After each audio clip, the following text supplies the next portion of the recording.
Bismillahirrahmanirrahim. Baiklah, pada kesempatan kali ini saya akan menjelaskan mengenai tegangan efektif pada tanah. Baiklah, kita langsung saja masuk ke slide pertama. Ini dia, ini kita harus mengetahui dulu konsep tegangan efektif. Di sini pada tahun 1923 Terzaghi, beliau menyatakan bahwa prinsip tegangan efektif itu hanya berlaku pada tanah jenuh sempurna.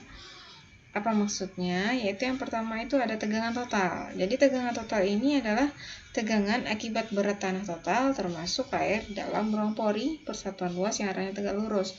Jadi yang harus digaris bawahi di sini adalah akibat berat total tanah dan air dalam ruang pori. Kemudian ada lagi tekanan air pori. Tekanan air pori itu adalah tegangan air yang mengisi rongga di antara butiran padat tanah.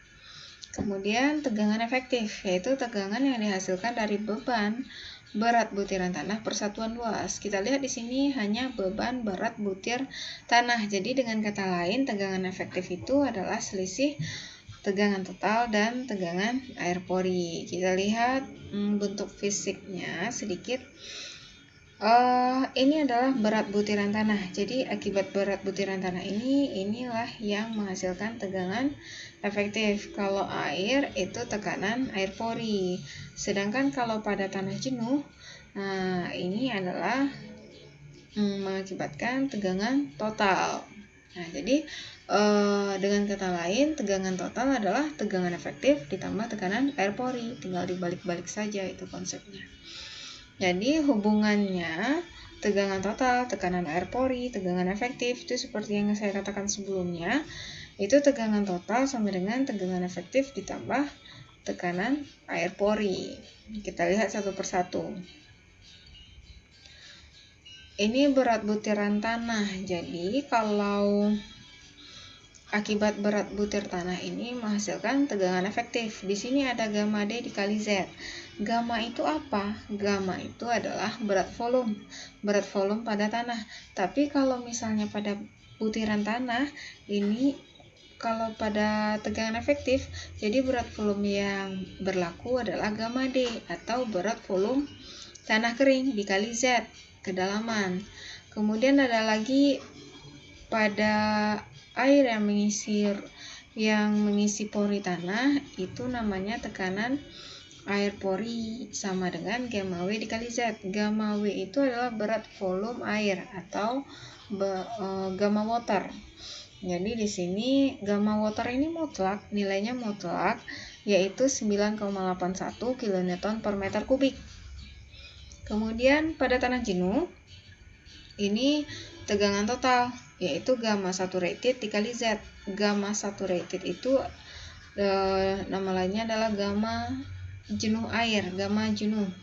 Jadi gamma jenuh dikali Z, kedalaman. Jadi tegangan efektif sama dengan tegangan total dikurang tekanan air pori. Ini tinggal kita inputkan saja rumusnya. Ini jadinya tegangan efektif sama dengan gamma sat dikurang gamma W atau gamma air dikali kedalaman. Baiklah, kita langsung masuk ke contoh soal. Nah, kita masuk contoh soal. Ini ada dua lapisan tanah. Ini lapisan tanah pertama itu tebalnya 7 meter. Kemudian lapisan tanah kedua ini tebalnya 4 meter. Jadi ada tekanan artesis ini setinggi 8 meter. Nah, jadi lapisan pertama itu tanahnya lempung jenuh. Jadi sudah dalam keadaan jenuh, otomatis berat volume dalam keadaan saturated, dalam keadaan jenuh. Jadi gamma sat sama dengan 19,62 kN per meter kubik. Untuk lapisan tanah kedua ini tanah pasir, otomatis pasir jenuh juga ya. Ini berarti berat volumenya gamma satnya 18,15 kN per meter kubik. Di sini ada galian setebal H meter.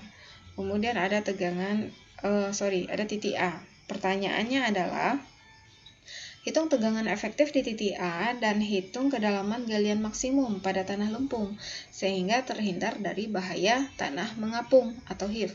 Jadi berapa tebal galian yang tebal galian supaya terhindar dari bahaya tanah mengapung itu.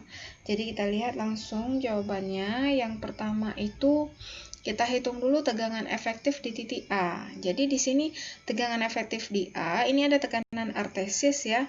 Kalau dari tanah dasar lempung itu setinggi 8 meter. Kemudian sudah kita ketahui bahwa tegangan efektif itu adalah tegangan total dikurang tekanan air pori.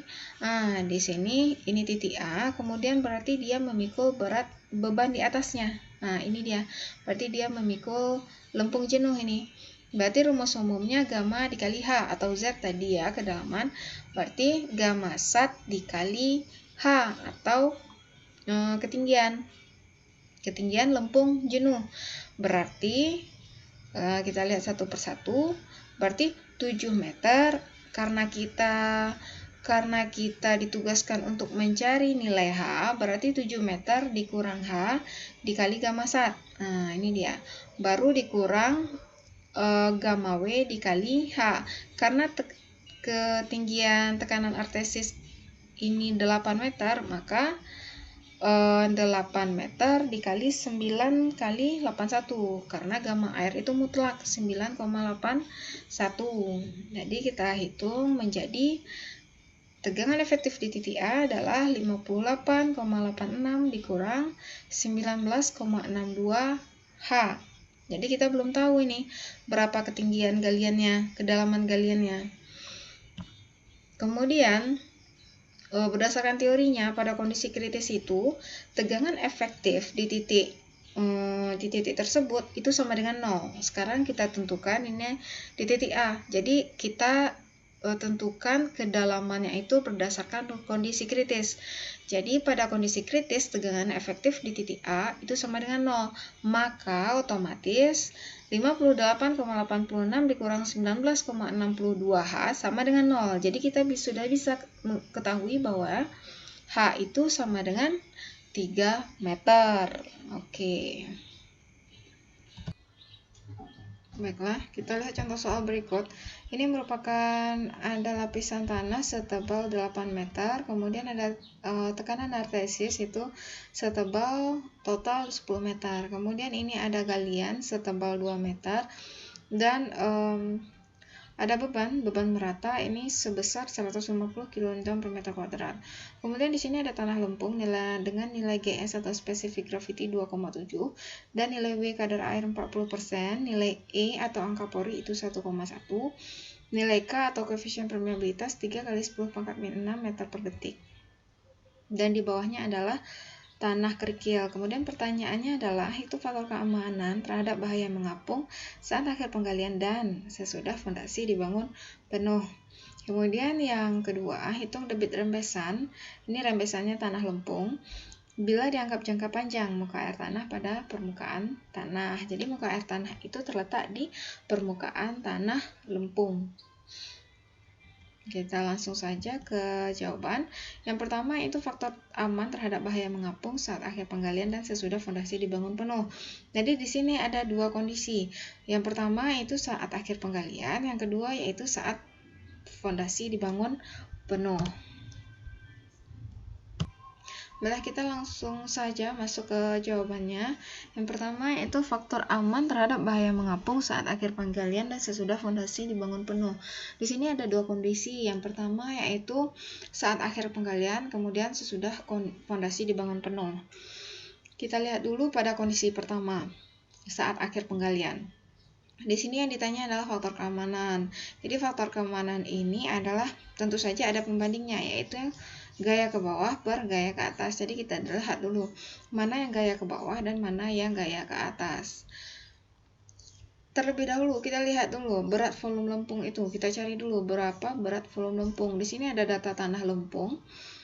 Rumusnya adalah gamma sama dengan GS kali gamma W dikali 1 tambah W per 1 tambah E. Kita tinggal menginputkan saja angka-angkanya dan hasilnya adalah 17,66 kN per meter kubik.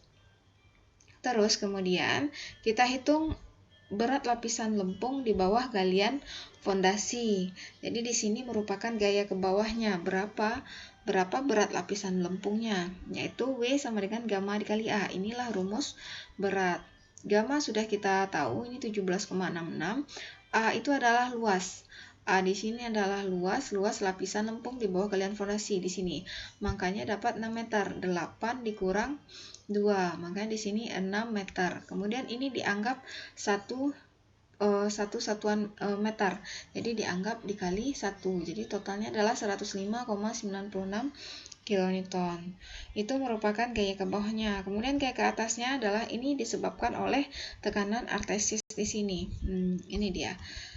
Yaitu gamma berat sama dengan gamma dikali A. Karena tekanan artesis ini adalah air di dalamnya, maka gamma yang digunakan adalah gamma air. Jadi gamma airnya adalah 9,81 dikali tinggi tekanan artesis adalah 10 meter.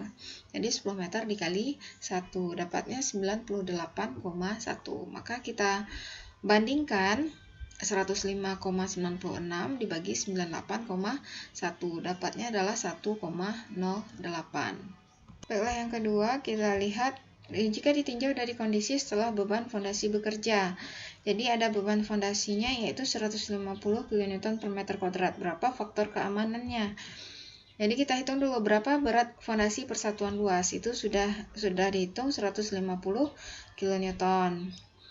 Kita luasannya ini kita anggap saja 1 kali 1 meter ya, karena tidak diketahui makanya kita anggap per 1 meter kuadrat ya. Kemudian ada berat tanah lempung di bawah fondasi, ini sudah kita hitung sebelumnya, dapatnya 105,96 kilonewton. Kemudian ditambahkan dapatnya total gaya ke bawahnya adalah 255,96 kilonewton. Kita hitung lagi faktor keamanannya sama gaya ke bawah per gaya ke atas. Di sini gaya ke bawahnya adalah 255,96, sedangkan gaya ke atasnya itu sama yang disebabkan oleh tekanan artesis tadi. Nah, ini dapatnya 98,1. Jadi total faktor keamanan adalah 2,61. Kemudian kita lanjut ke pertanyaan kedua mengenai debit rembesan. Nah, jika koefisien permeabilitas lempungnya adalah 3 kali 10 pangkat minus meter per detik dan dianggap muka air tanahnya itu terdapat di permukaan tanah. Kita lihat dulu debit rembesan ini kita hitung dengan rumus biasa yaitu Q sama dengan K kali I kali A. Ini kita sudah belajar sebelumnya. K itu adalah koefisien permeabilitas, I itu adalah gradien hidrolik, sedangkan A itu adalah luas. Kita lihat satu persatu. Tinggi tekanan air di lapisan lempung itu adalah sebesar 8 meter, sedangkan di lapisan kerikil itu adalah 10 meter. Kemudian berarti ada tinggi energi yang hilang di sini. Yang dihitungkan lempung, berarti ada tinggi energi yang hilang. Makanya ada 10 meter dikali 8 meter sebesar 2 meter. Berarti kita dapat cari nilai I-nya. I-nya itu adalah delta H per L. Delta H-nya adalah sama dengan tinggi energi yang hilang, ini adalah 2 meter, per L, 8 meter. Kenapa 8 meter? Karena tinggi lapisan lempung adalah 8 meter. Yang ditanyakan hanya pada tanah lempung. Dapat 0,2 meter. Jadi dengan data tersebut kita bisa menghitung nilai debitnya. 3 kali 10 pangkat min 6 dikali 0,25 dikali 1 karena per meter kuadrat luasnya, makanya dikali 1 dikali karena ini dikali 3600 dikali 24 kali 365 kita menjadikannya ke sini meter kuadrat per tahun. Jadi totalnya adalah 23,7 meter kubik per tahun per meter kuadrat luas. Oke, baiklah. Ini mengenai referensi yang saya gunakan untuk di tegangan efektif ini. Ada Principle of Geotechnical Engineering, ini karya Braja Emdas. Kemudian ada Mekanika Tanah 1, buku Hari Kristadi Hardiatmo, kemudian buku Mekanika Tanah Braja Emdas versi Indonesianya. Baiklah, sekian mengenai tegangan efektif. Saya ucapkan terima kasih. Insyaallah kita bertemu. Insyaallah saya akan menjelaskan mengenai materi selanjutnya. Insyaallah. Terima kasih. Oke. Baiklah, ini mengenai beberapa referensi yang saya gunakan di bab tegangan efektif ini ada pertama Principle of Technical Engineering karya Braja M. Das dan Felix Soban, ini ada edisi ke-8 ini. Kemudian ada Mekanika Tanah 1 Hari Krisadi Hardiatmo. Kemudian dan Mekanika Tanah 1 juga karya Braja M. Das juga. Baiklah, terima kasih. Sekian untuk pembahasan tegangan efektif. Insya Allah kita akan bertemu pada bab selanjutnya.